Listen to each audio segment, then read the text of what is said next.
Já jsem byl nedávno na stanici metra Hradčanský a potřeboval jsem jít na záchod. No a pak jsem byl v té kabince a díval se v té kabince a viděl jsem hrozně dobrou věc. Ta štětka na čištění toho záchoda, tak ona byla přidělená řetízkem a já nejsem úspěšný člověk, já jsem v roce 2019 moderoval mistrovství českých Budějovic v prší. Takže já nejsem úspěšný člověk, ale já jsem nikdy nebyl v situaci,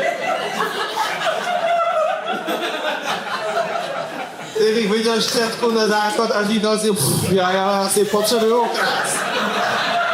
Jak jakoby vůbec ukradneš štětku na záchodě?